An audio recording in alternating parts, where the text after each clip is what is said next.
Liatin aja tuh kopinya, Dit. Mikirin apa lagi sih, Dit?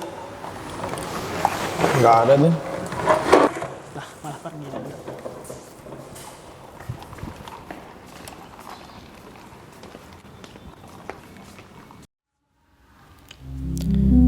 Hari ini mungkin tidak berbeda jauh dari kemarin. Dan mungkin besok pun akan sama. Meskipun langkahku masih ragu, aku akan terus berjalan mencari diriku yang baru.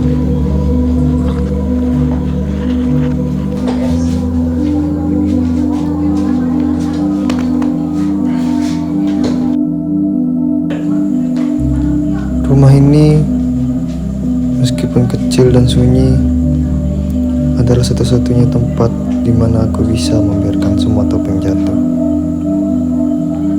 Di sini, tak ada tawa palsu, tak ada tatapan penuh tuntutan, hanya aku, diriku yang sebenarnya, dan semua keraguan yang tersisa.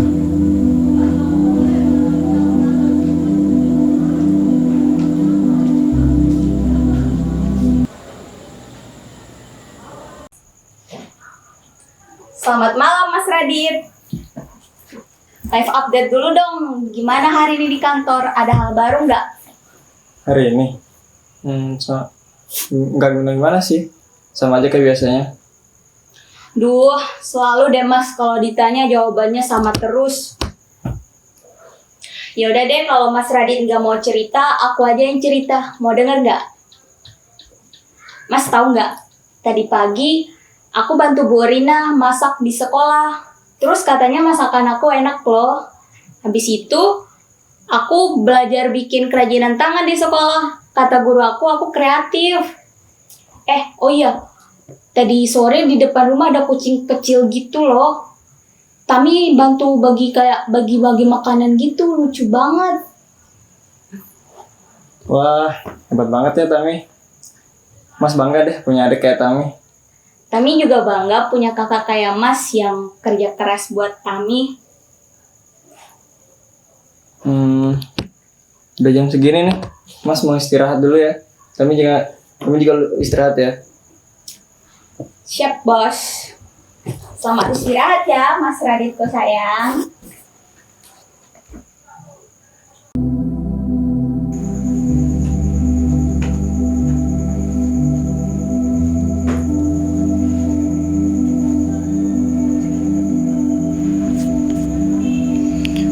Malam selalu menjadi waktu tersulit. Ketika semua suara di luar mulai mereda, yang tersisa hanyalah aku dan pikiran-pikiranku sendiri. Disinilah, di antara bayang-bayang dan kesunyian, segala kekhawatiran, penyesalan, dan impian yang belum sempat terwujud datang menghampiri. Mereka bilang menulis bisa menenangkan hati, mengeluarkan apa yang tak bisa diungkapkan dengan kata-kata. Tapi bagaimana kalau ternyata kata-kata itu sendiri terlalu berat untuk dilihat? Bagaimana kalau setiap kejadian itu masih terasa menyedihkan? Setiap kalimat adalah pengakuan, dan setiap ingatan itu membawa kembali perasaan yang ingin kuhindari.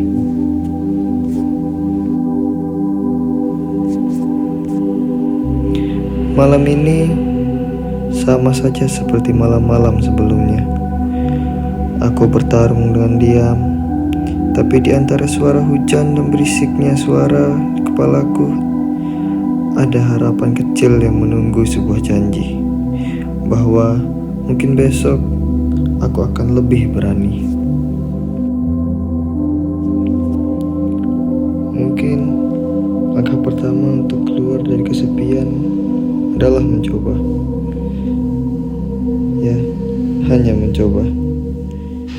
Dan melihat apa yang akan terjadi selanjutnya. Sejak mereka pergi, dunia ini berubah. Orang-orang tidak lagi memandangku sebagai anak, melainkan sebagai beban.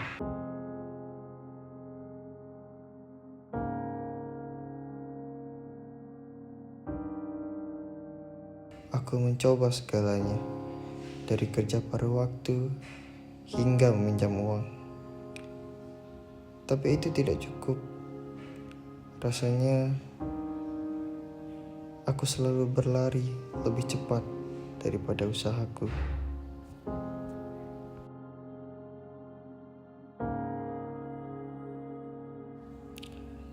Aku tahu itu salah, tapi saat aku merasa tidak punya pilihan lain, aku tidak mencuri untuk diriku sendiri.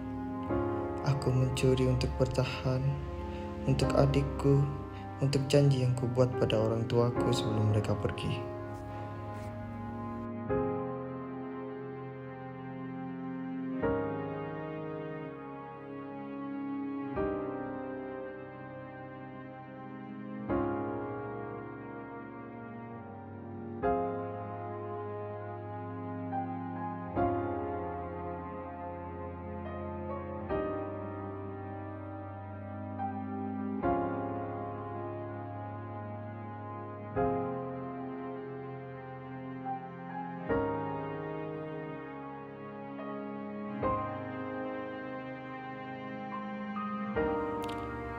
Aku tahu itu salah, tapi saat aku merasa tidak punya pilihan lain, aku tidak mencuri untuk diriku sendiri. Aku mencuri untuk bertahan, untuk adikku, untuk janji yang kubuat pada orang tuaku sebelum mereka pergi.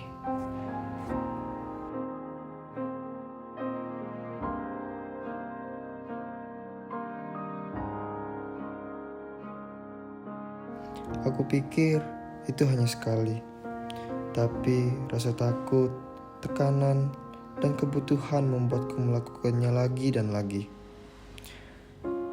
Aku tahu setiap langkah itu salah, tapi aku merasa terjebak di dalam siklus yang tak berujung.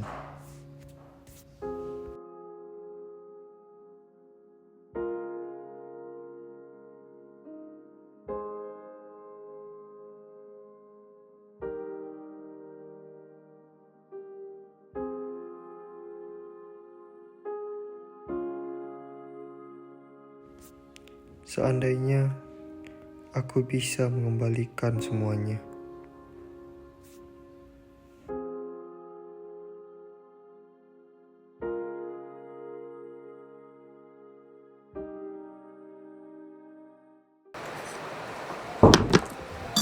Mas Radit tuh udah pulang.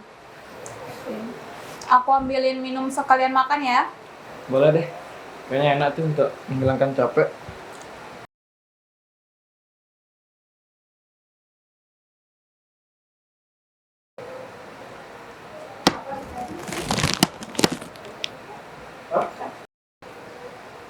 Mas, aku mau nanya deh. Kalau lagi capek gitu, Mas suka mikirin apa sih? Mas tuh kadang kelihatannya kayak lagi berat banget bawa sesuatu. Kami pernah nggak sih merasa menyesal melakukan sesuatu di masa lalu? Pernah sih, tapi kayak nggak buat aku kepikiran terus. Memangnya Mas kenapa? Dulu Mas bukan yang seperti sekarang ini. Waktu bapak sama ibu meninggal, Mas kehilangan arah. Mas seringkali melakukan hal yang sia-sia. Jadi Mas cari pelarian, mengikuti orang-orang yang gak benar, kayak minum, main judi, nyopet, bahkan sampai kelahi. Menurut Mas, dulu nyembuhin luka baru itu akan menghilangkan luka lama, tapi ternyata Mas salah besar. Mas serius? Aku nggak pernah tahu soal itu. Mas emang gak pernah cerita ini ke siapa-siapa. Mas gak mau aja kami tahu Mas yang seharusnya yang bisa diandalkan, tapi malah begini. Mas, aku nggak peduli sama masa lalu itu. Yang terpenting sekarang Mas udah di sini, Mas udah berubah. Semua orang pernah berbuat salah. Yang penting kan Mas nggak ngelakuinnya lagi. Mas nggak tahu sih kalau nggak ada Tami di sini. Cuma Tami sih yang bisa buat sadarin Mas buat bisa harus berubah. Jadi cuma Tami sih alasan Mas buat untuk berubah. Itu kan memang tugas adik terbaik sedunia, Mas.